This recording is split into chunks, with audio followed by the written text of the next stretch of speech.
We're live now on the Conversations That Matter podcast. Some people are telling me in the chat, I haven't even said a word yet. And people are saying that YouTube is already, for those streaming on YouTube, flagging this video for misinformation. So I'm not sure what that would be about. Maybe a certain virus that could be, which I don't really plan to get into details on. But I guess it was in one of my tags or something. And so they've decided they're going to preemptively warn all of you. Well, welcome to, I guess, a very dangerous podcast with views that you're not supposed to hear, according to YouTube. We'll get through it, though. We will survive.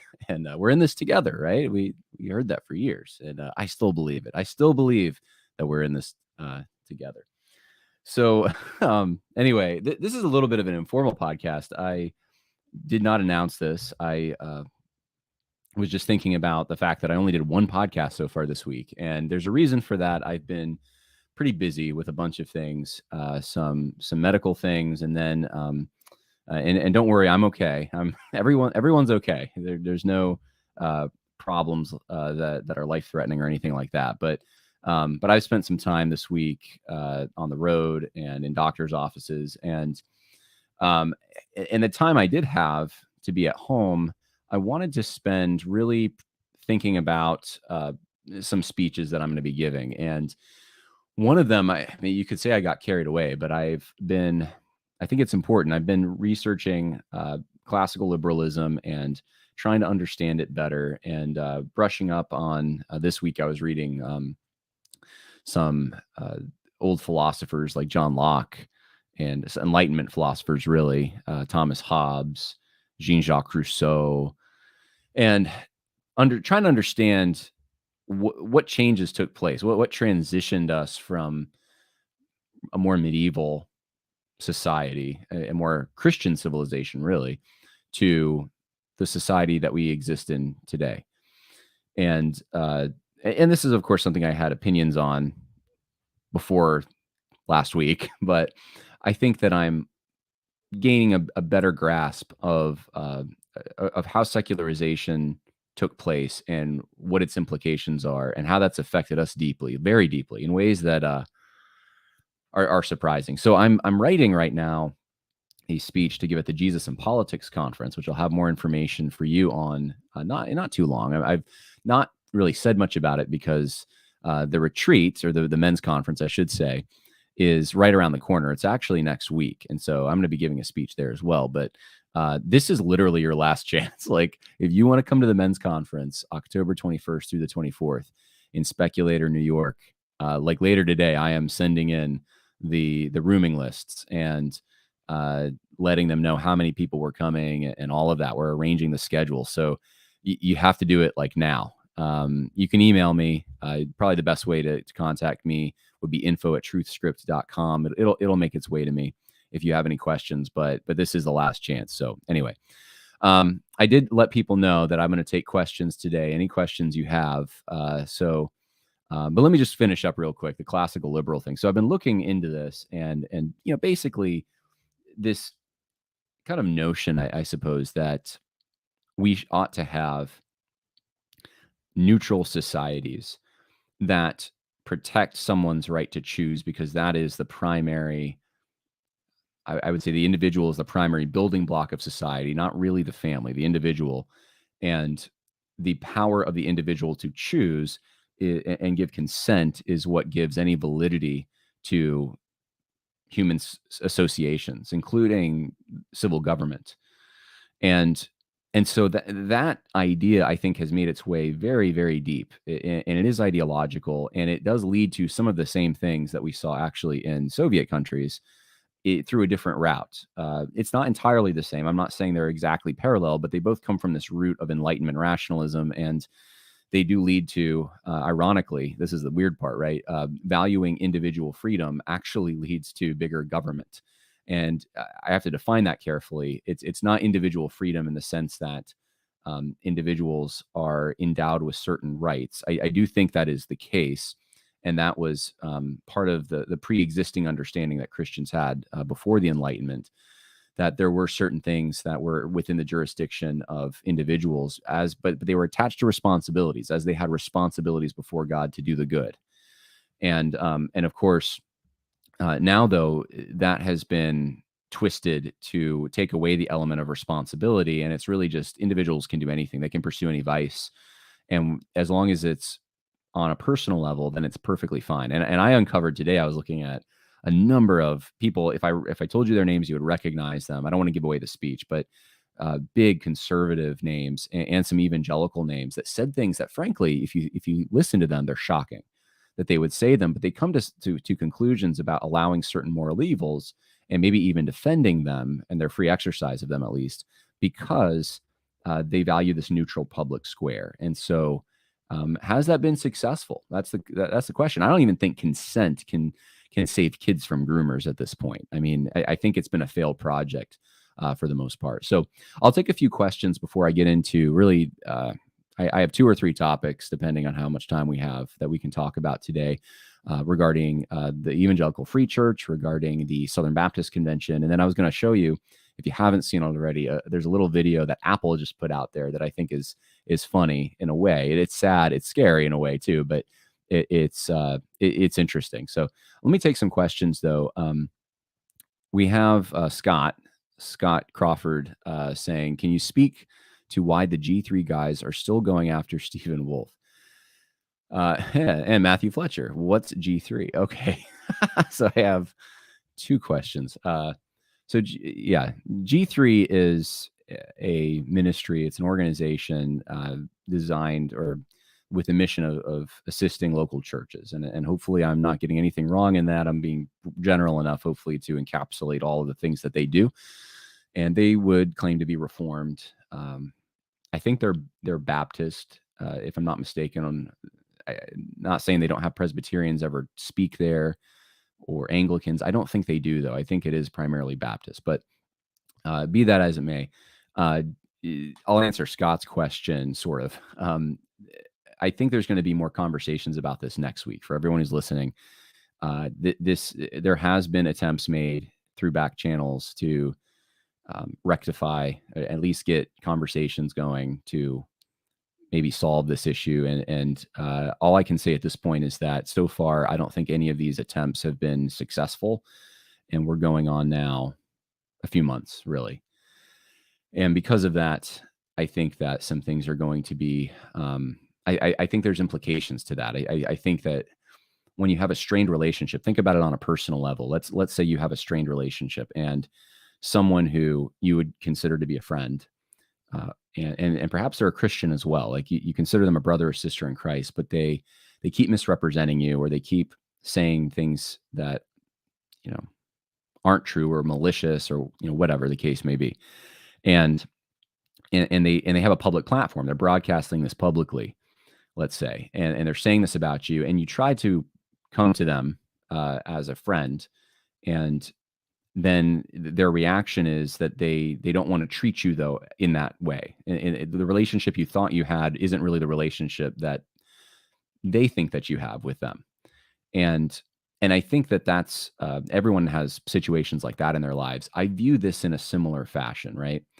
If you can kind of get all the static out of the way, and anon accounts that say things and that are sometimes a little off the wall, or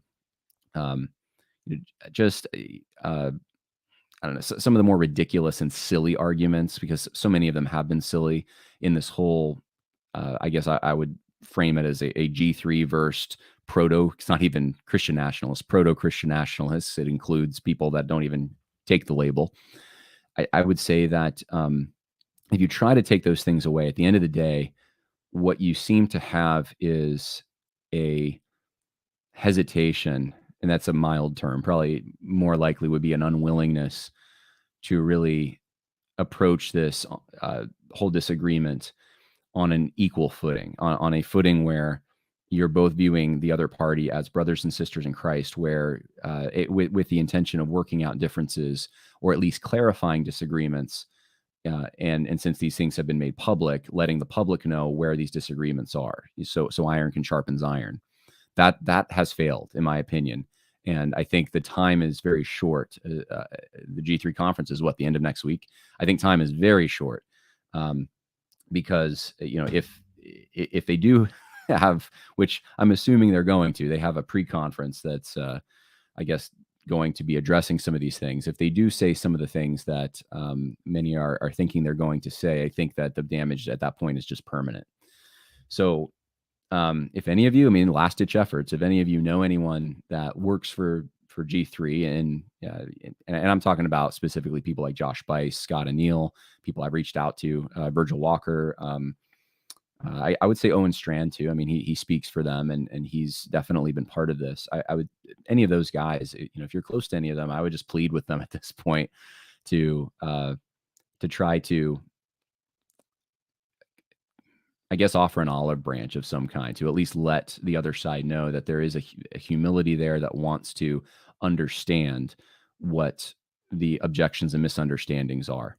And that's really all I have to say about that for now. I know that's a whole minefield to get into, but some other questions. Let's see here. Someone asked me if I've listened to Bill Roach's talk on Christian nationalism. I didn't know it was out. Bill actually had privately texted me and said he would send it to me. So this is the first time hearing. I did not know that he hasn't texted me. So I now I know. I am looking forward to hopefully listening to that at some point. I did see, I think this was maybe a month or two ago, Bill had put out something, and most of you probably don't know who this is. He has been on the podcast before though, and as far as I know, we're friends. I think we're friends, but Bill and I have known each other for a few years now. He was a professor at Southeastern in philosophy, an adjunct professor at one time, and because I went to Southeastern, we had a commonality there, and we were both opposed to the social justice stuff that was happening there. And anyway, Bill had posted something, if memory serves me correctly, this was maybe 2 months ago, on I think saying that there was a Hegelian element to Christian nationalism, which it's postmodern, it's Hegelian. There's all these things that are being kind of thrown out there, and I guess I have a natural skepticism a little bit when someone starts throwing those terms out there, and they're not easily explained. And so I asked him to explain that. Like, I am open. I want to understand what you're saying. I mean, some books I've been reading have been showing that, or talking about how classical liberalism is actually Hegelian, or there's a Hegelian element to it. And of course, Marxism. Marx was certainly influenced by Hegel, but I don't know. Hegelianism is Hegelian philosophy is also broad. It's not like there's one thing. I mean, most of the time, I think when people say that, they're talking about the thesis, antithesis, synthesis, and the dialectic and stuff. But I didn't know exactly what he meant. So I asked him about it, and he said, "Hey, I'm going to be releasing this, and when I release it, I'll let you know." So that's the last I've heard about it, and I do look forward to it. But so people are saying that Hegel's based. Okay, maybe, some of Hegel. I actually read a book on Hegel not long ago because I wanted to understand Hegel better. I mean, I took philosophy, so I had to understand him a little bit. But I read a book on him, and the book was actually making the argument in one section that some of the accusations Hegel gets for inspiring authoritarian regimes and so forth is actually not a correct reading of Hegel. And so maybe we'll wade into that at some point. It's an interesting field, but it's easy to get lost in the weeds, I suppose. Let's see, other questions here. Yeah, Craig Chambers, who has been on the podcast, says, "Good afternoon, brother. Saw the EFCA title, joining in." Yeah, I'm going to briefly talk about it. It's not going to be very long. I'm going to briefly talk about the evangelical free church. All right. Well, I think that's it for the questions. Oh wait, there's one more. What is this? Okay, John, what's the nice profile pic, by the way? Das Van Dever. John, what's the balance between honoring the landmarks, i.e. authority figures and institutions, but also recognizing when they failed, i.e. Jenna Ellis's continual appeal to the Constitution? Yeah, that's a big question. I guess I would say that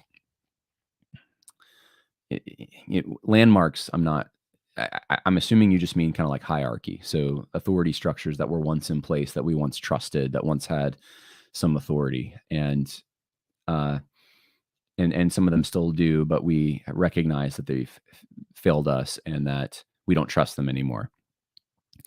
I think I don't know if there a balance is even the word. I mean, it's again, I like to break things down to a smaller level uh, to make them more understandable. So I think that let's put it in this context. Let's say you attend a church and there's someone, let's say there's a pastor there. We'll make it an authority figure who really does have legitimate authority over life. Jenna Ellis has no authority over my life, but let's say it's someone who actually does.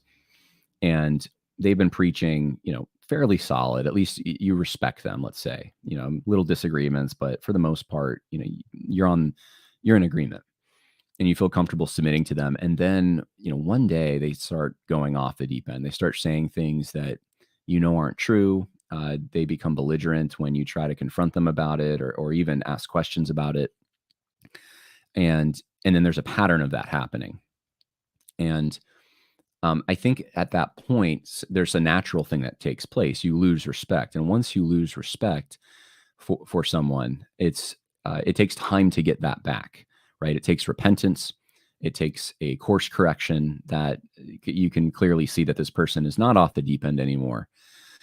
And so I have a hard time writing people off forever. I don't think we should ever really do that. But I do.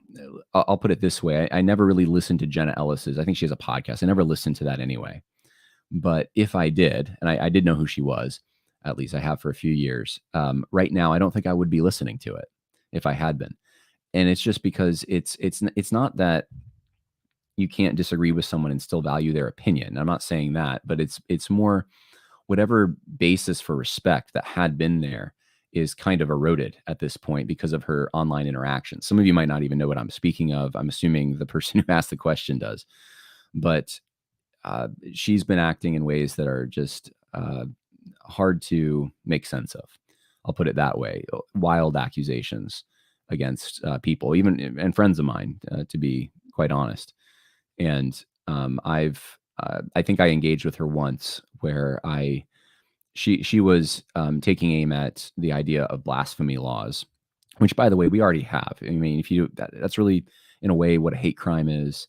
It's why you can't say certain words, or there's certain symbols that if you desecrate them, there's a stiffer penalty. We have blasphemy laws. We have protected classes that shall not be disrespected in any way, and they have the legal force to prevent you from saying something that could be construed as disrespectful, right? So this is just the way it is, and I think that's probably an inescapable feature of any civil society. There's going to be a god of that society or something they worship that provides the rationale for the society to function. And once you attack that underlying rationale, you're attacking the basis for society itself, and it's destabilizing, and it promotes disrespect of the laws and that kind of thing. And so blasphemy laws were just part and parcel to the founding of the United States. They were just included in everywhere. I mean, it was ubiquitous.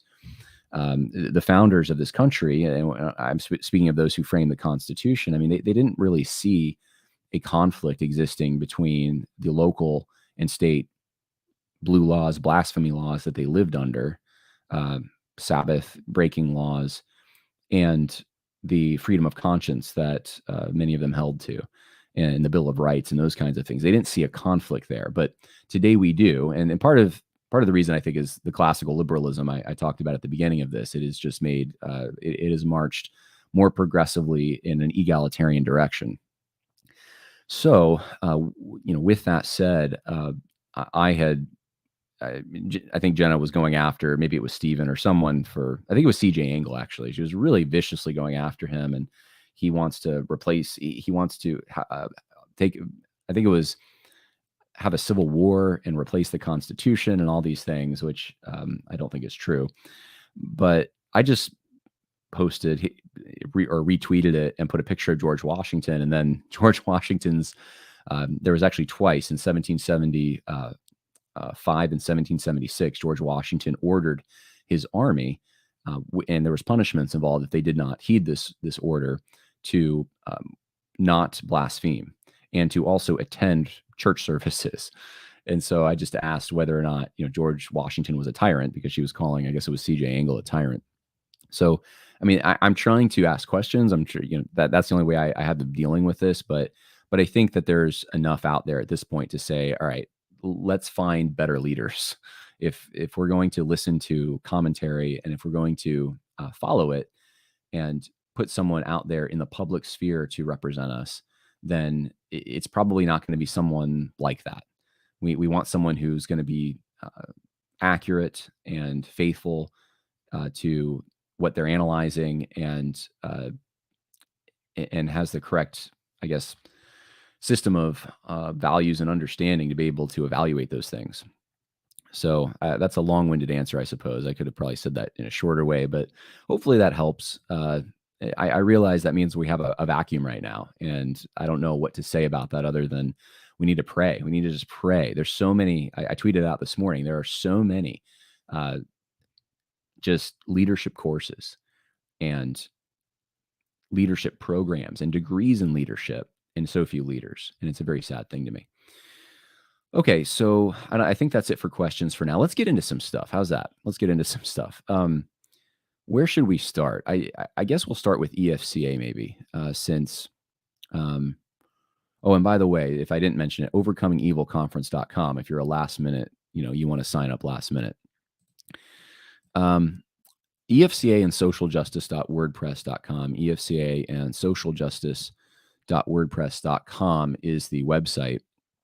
This is an article, and it's very long. I'm not going to read this whole thing, but I was tipped off to this because one of the pastors, actually, who writes for Truth Script, is in the EFCA, or was, I should say, was in the EFCA.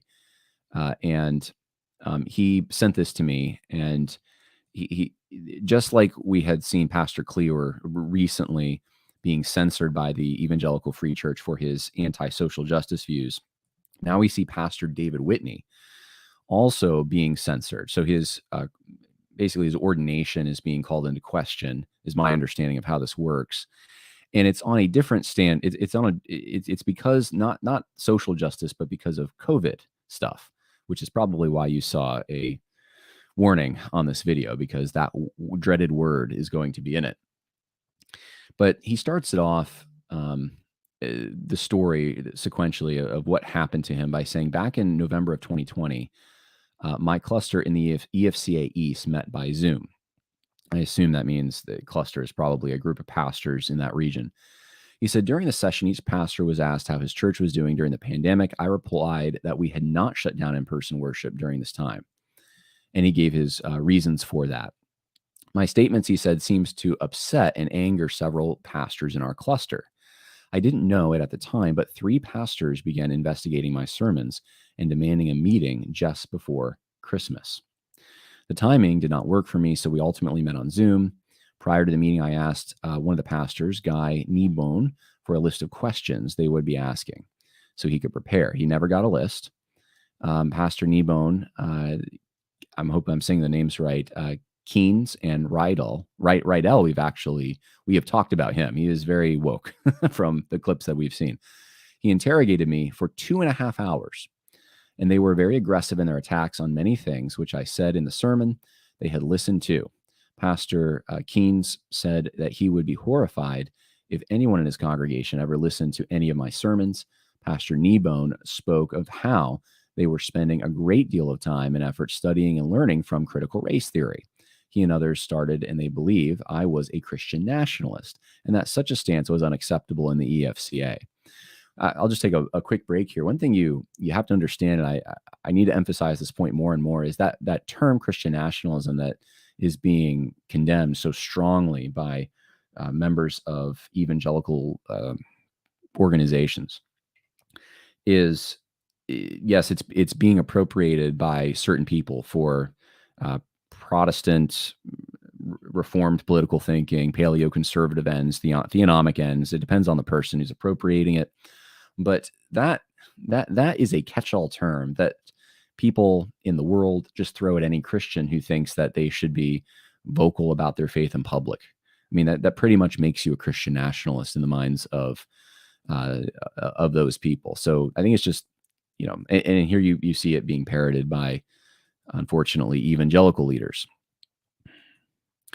Needless to say, I was astonished beyond measure. I could not even conceive of fellow EFCA pastors doing this to another EFC pastor. So he was, and I think a lot of pastors are like this, just kind of hit upside the head. And this is a pastor who, my understanding, has been an EFCA pastor for something like 40 years. So this is someone who's been there for decades, and and some of these guys are young, younger than him, I'm sure. And which is, it's not like they don't have legitimacy because they're young, but you would think that there would be a respect and a seniority, that they wouldn't be aggressively going after someone like this in the first meeting. Fast forward to September 2022, John Nesbitt of the EFCA East contacted me regarding the necessity of meeting with him and Paulo Freire, or Freire, I'm not sure how you say his name, regarding my credentialing in advance of the BOMS meeting a few days later. He apologized for so short a notice for the meeting, admitted that he had put off this meeting, which he knew needed to be done. I cleared my schedule to be able to meet the time crunch that they were under. I asked him for a list of questions that I would be asked in this meeting. He gave me the generalities. So he goes on and he said Paulo did not provide any questions, though in the meeting he read from a list of 11 questions he had regarding Christian nationalism. It would have met the biblical standards of justice to have given me these 11 questions in advance, as he clearly had a list he was reading from. In this Zoom meeting on September 13th, John said that the district office had received complaints about Cornerstone, that's the church he pastors, regarding its adherence to the church constitution. I asked for the names of those who had made the complaints. Both John and Paulo refused to give those names, claiming it was not right to give me those names, and John was uncertain if it was 2 or 3 people and would not clarify if it was men or women, and stated he did not know if they were or were not members of Cornerstone. This refusal does not meet the biblical standards of justice. So procedurally, this whole thing is a mess. And this is a common story that I get from many pastors and just members and leaders in various denominations and Christian organizations, that this happens quite frequently, that even the rules sometimes agreed upon in their constitution are not followed. Now, he says that the accusations which John received, he said, were in the Constitution. I suppose that means the Constitution of the EFCA, if I'm not mistaken. The specifics of those allegations I only know from the issues John raised regarding having one elder at this point in time and not holding a congregational meeting in 2021. There are other accusations. I have not been made aware of them. So he's saying, as far as he knows, I suppose there's only one accusation. Or 2, I suppose. Okay. So as to the second accusation, our Constitution does not require that there be multiple elders. It provides a process by which elders can be sought and nominated. Let's see here. Okay.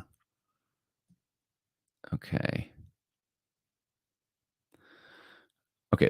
Paulo launched into his questions about Christian nationalism, asked if he could give me a definition of the term. Okay. So he goes into the specifics of this. Paulo said my answers indicated I was a Christian nationalist. So they have this list of, what makes you a Christian nationalist, probably like a Paul Miller thing or something. And then they apply that and say, well, this makes you a Christian nationalist. And that's a bad thing. That's a boogeyman. You're a bad guy. And this all started from the looks of things with his refusal to shut down the church during COVID. So that put him on the list. That put him on notice. John sent a list of documents he required to further answer the accusations against me. Let's see. Again, he's not revealing some of the accusers. I'm going to skip ahead here because this is very long. If you want to see more of it, you can go to EFCA and social justice wordpress.com if you're in the EFCA. And I would recommend, if you're in the EFCA, read this whole thing. At least if you are somewhat involved in the EFCA, I think that's important. Anyways, this gets, I guess, this gets brought up. I'm trying to find the exact section here.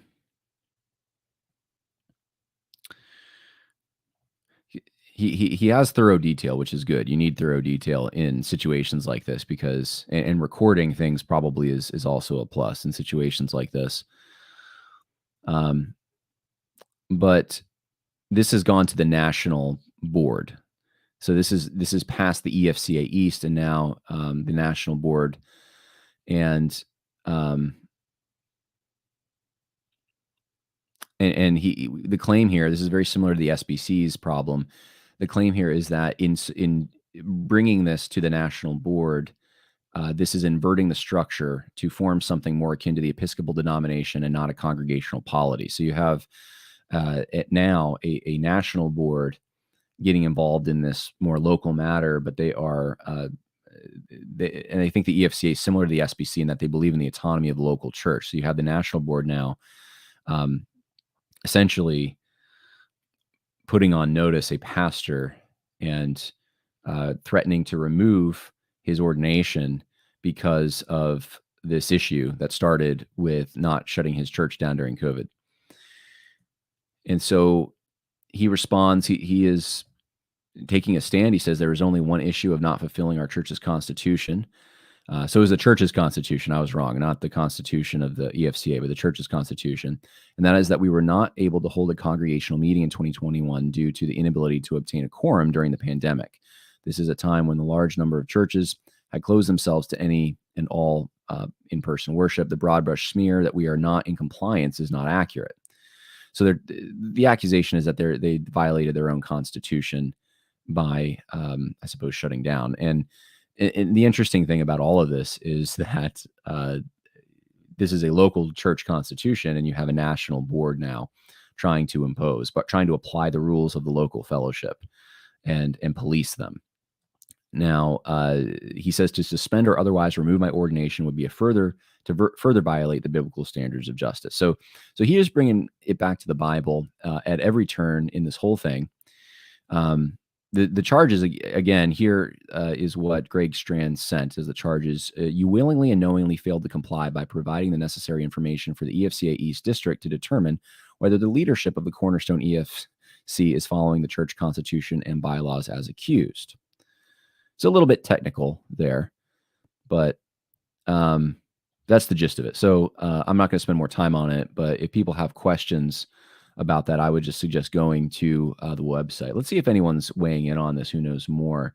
Craig Chambers says the real issue is the EFCA has bent left and conservative pastors are being dealt with falsely. And that's what and Treadle says, sounds like Ryan Turnipseed again, who's in the EFCA. I'm sorry, not the EFCA, in the Missouri Synod, Lutheran Church, Missouri Synod.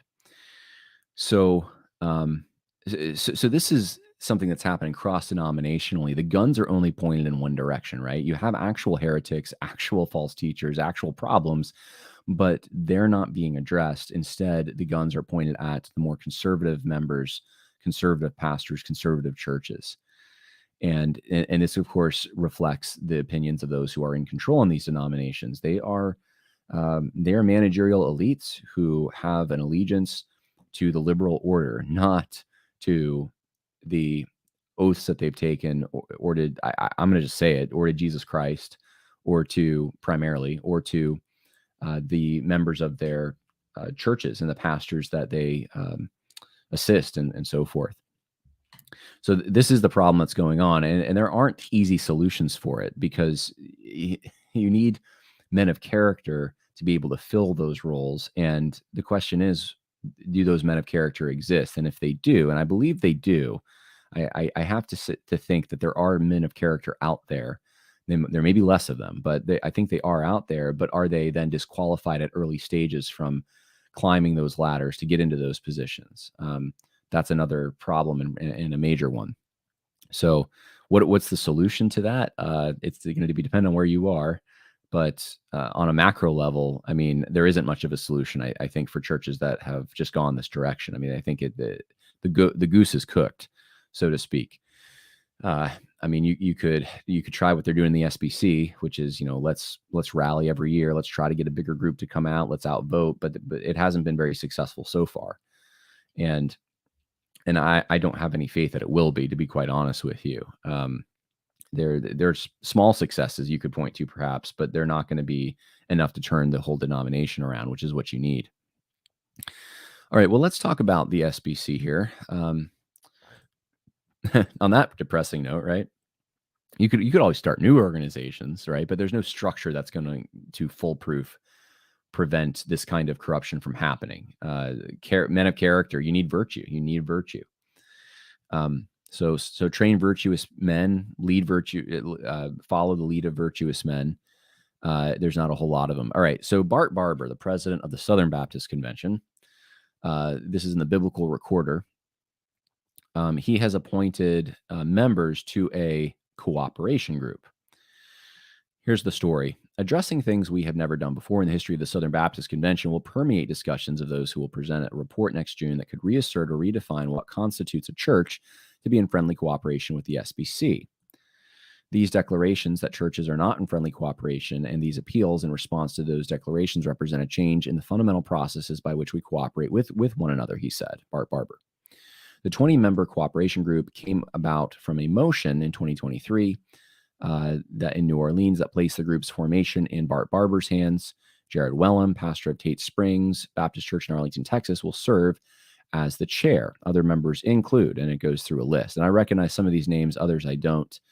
Of course, Jonathan Lehman is there. You have Juan Sanchez there. Who the funny thing is that Jonathan Lehman and Juan Sanchez are like the conservatives in this group. I'm pretty sure. Which if that's true, that definitely gives you an indication as to how probably slanted left this group is. Trevin Wax, Gospel Coalition guys in this group. Richard Land, that's interesting. Richard Land is in this group. Donna Gaines, okay, the wife of Steve Gaines, who he's kind of woke. Yeah, I'm willing to say that. So this is the group that he's appointed. It's people that Bart Barber thinks are good for this particular role. And if you remember, the whole issue was it was sparked by the law amendment, the Mike Law Amendment, to basically say that churches that are not in friendly cooperation with the Southern Baptist Convention, essentially, oh, I'm sorry, I'm not showing you guys the article. Hold on. Here's the article. There you go. Biblical Recorder. That if a church has a woman pastor or women pastors, they are not in friendly cooperation because that contradicts Baptist faith and message. And there have already been, there's a precedent for this. They've already specifically identified abuse and racism as two things that churches can be kicked out of the denomination for, and that's already taken place or disfellowshipped with. And so now let's just add something that should be obvious to Southern Baptists. Well, now there's a problem, right? And you had a bunch of the former presidents of the Southern Baptist Convention going to the mics at the annual meeting and saying that we need to really study this issue of cooperation and what constitutes cooperation. And so what this does effectively, I said this at the time, was that J.D. Greear is going to get you to the same position I think Rick Warren gets you to in so many steps. It won't be the one step that Rick Warren wanted to take. Rick Warren rushed it. Rick Warren thought the SBC was probably more progressive than it actually is, and he rushed it. But J.D. Greear understands it better. And what he proposed, and others along with him, was that there should be a study committee formed to look at these things. And what can effectively happen is that study committee can actually come up with something that will make the law amendment obsolete. So even if the law amendment's passed and it's confirmed at the next annual meeting, this other thing that's going on, this study group, can make suggestions to the Southern Baptists at the next meeting and change the way that cooperation is viewed, so that potentially even having female pastors doesn't put you at odds with the convention. That's how this kind of thing can work. So I want to show you, let's see who. Well, let me play this video for you. This is one of the members of this cooperation group.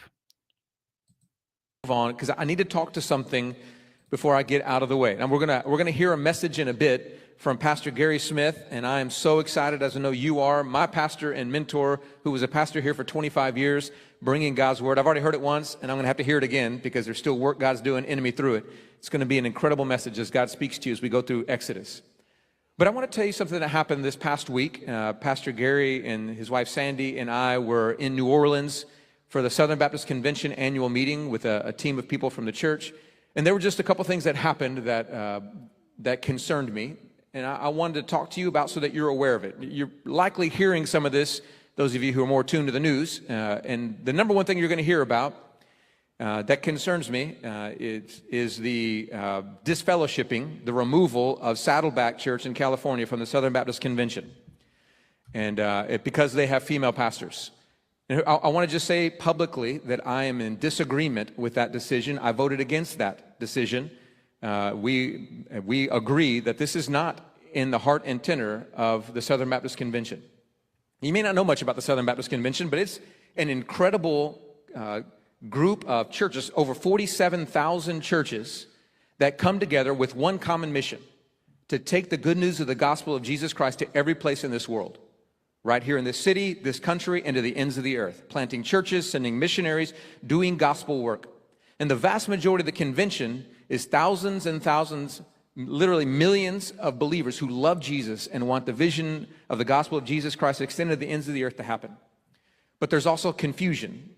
And I think that part of the beauty of the convention has been something called autonomy, that the churches don't exist for the convention exists for the churches. And the autonomy, being independent of the way that we operate, means that there can be a lot of diversity of opinion on minor issues, and we collaborate together and agree upon the major issues.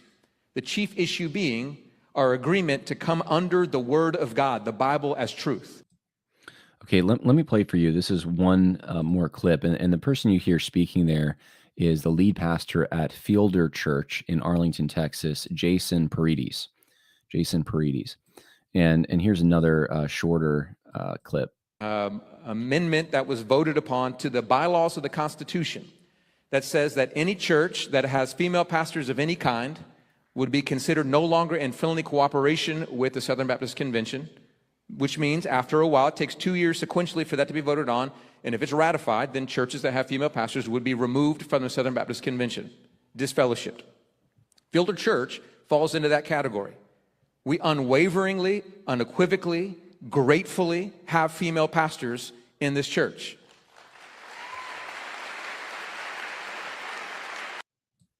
Okay. Well, and they're clapping. There's an ovation for Pastor Paredes when he says that they have female pastors in the church.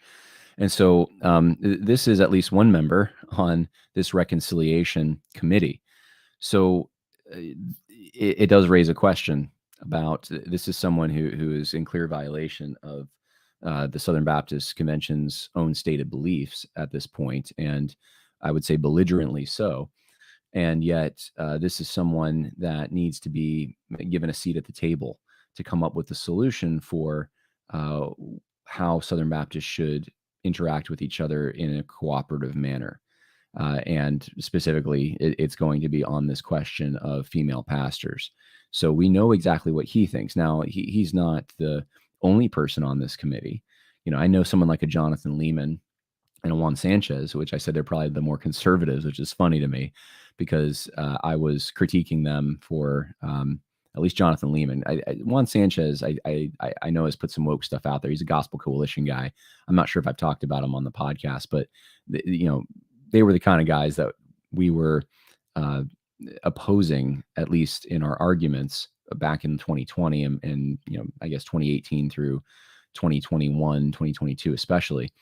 And now they're on this issue. They're the conservatives. I'm sure of it. I'm sure they're going to be the more conservative ones in a meeting like that. And it doesn't give me a lot of confidence. I'll put it that way. Hopefully they'll hold the line on this, but there's going to be some kind of a muddled middle solution probably, or some kind of a compromise. That's my guess that they're going to try to reach. And it's going to be, like I said, J.D. Greear is going to get you there in multiple steps, whereas Rick Warren was going to take one. J.D. Greear can get you there in 10 years, or maybe even 5 years. And Rick Warren, it would only have taken a year or two.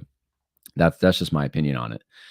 So we've already been going about 45 minutes almost. I don't think I'll show you the Apple video unless people really, really want it. I'm going to go to the questions and see what people are saying. And if you have any questions, this is the time to get them in, and I'll weigh in on whatever you bring up.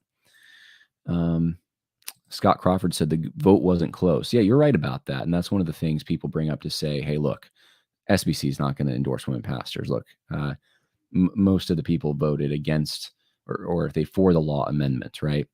And to that point, I say, I think I think you're right as far as the sentiments on the floor, but the stage does control a lot. And we know over time, people change their opinions. At this point in the SBC, the critical race theory fight's not even a fight. You know why? Because it's just assumed. And last year you saw that they had a resolution on, I believe it was immigration, that assumed some, I would say, critical race theory adjacent ideas. And there wasn't even hardly a resistance against it. It wasn't even on the agenda because there's bigger fish to fry now that we've moved past that conversation. And so now we're in this new conversation about women pastors, and that's how things work. T. James Boone says, please don't show the Apple video. It's way too cringe. Yeah, it is pretty cringe. It's funny, though. That's why I think it's funny. But it is cringy. Yes, you're right. Any other comments, questions? Let's see. Anita Smith says, the problem is they never give up until they wear down the people and they get their way. That's exactly the point I'm making. The next issue will be homosexual marriage, members, pastors. And it may be. Other denominations are certainly splitting over that. So, all right. Well, I appreciate everyone who joined the stream. Again, if you are planning on coming to the conference, you better sign up like now. overcomingevilconference.com. It starts next week. I'm looking forward to seeing you there. We got some great speakers, great lineup, great activities planned. And I should be able to get you some podcasts next week. In fact, like I said, I likely will be dealing more with some of this G3 stuff. And you can pray for me, by the way, on that, because I want to do it in a gracious way, but also a firm way, and a way that does not compromise on the things that are true. And yeah, so I guess that's all I have to say about that. So that it's not the only thing we're going to be talking about next week, but we will have to address it, I think. And it's not fun. It's not something I want to do. I'll be honest with you, because my hope this whole entire time has been to try to work something out on that front. So anyway, God bless. Scott says, come to G3 with me, John. Yeah, well, I literally that weekend's the men's conference, Scott. I can't. I'm not. Hopefully they would let me in. I would think. I heard that AD Robles got disinvited from G3. I don't know if that's true or not. I'll have to ask AD, but I saw some people saying that AD had said that he was disinvited from G3. So I don't know. But anyway, hope everyone is doing well out there. God bless, and more coming. Enjoy your weekend. Enjoy the Lord's Day. Bye now.